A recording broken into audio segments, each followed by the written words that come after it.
आपण पाहत आहात जत मराठी न्यूज। शेगाव साठवण तलावात 40% कचऱ्याचे साम्राज्य। पावसाळ्यापूर्वी तलावातील गाळ, दगड, झुडपे हटवण्याची मागणी। प्रगतशील शेतकरी विजयकुमार बोराडे यांचा प्रशासनाला इशारा। म्हैसाळ योजनेचे पाणी साठवून परिसरातील शेकडो शेतकऱ्यांच्या शेतीला जीवदान देणाऱ्या शेगाव साठवण तलाव क्रमांक 2 ची अवस्था दिवसेंदिवस बिकट होत असून तलावात तब्बल 40% कचरा आणि केवळ 60% पाणीसाठा अशी परिस्थिती निर्माण झाली आहे।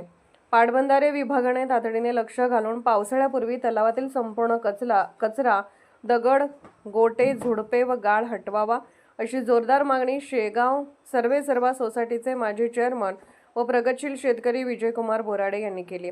शेगाव साठवण तलाव क्रमांक 2 हा परिसरातील महत्त्वाचा सिंचन प्रकल्प असून या तलावामुळे 500 एकराहून अधिक क्षेत्र सिंचनाखाली येते।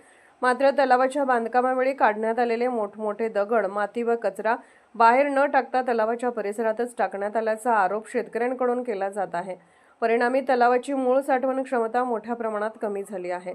तलावाच्या मोठ्या भागात सध्या दगडांचे ढिगारे, काटेरी झुडपे, वाढलेली झाडे व अन्य कचरा साचला असून त्यामुळे तलाव पूर्ण क्षमतेने भरत नसल्याचे चित्र आहे।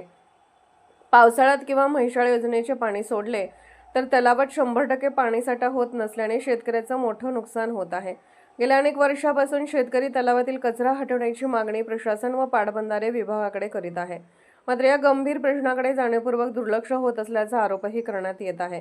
वेळेत स्वच्छता मोहीम राबवली असती तर तलावाची साठवण क्षमता वाढून हजारो एकर शेतीला अधिक पाणी उपलब्ध झाले असते, असे मत शेतकरी व्यक्त करत आहेत। सध्या या तलावावर शेकडो विद्युत मोटारीद्वारे शेतीला पाणीपुरवठा केला जात आहे, त्यामुळे तलावाची क्षमता वाढवणे ही काळाची गरज बनली आहे।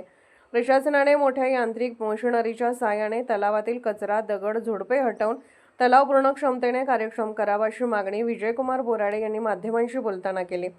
तलावातील 40% भाग कचऱ्याने व्यापला असून त्यामुळे पाणीसाठ्यावर मोठा परिणाम होत आहे। पावसाळ्यापूर्वी स्वच्छता केल्यास तलावाची क्षमता वाढून शेतकऱ्यांना मोठा दिलासा मिळेल। जत मराठी न्यूज चॅनलला लाईक करा, शेअर करा आणि सबस्क्राईब करा।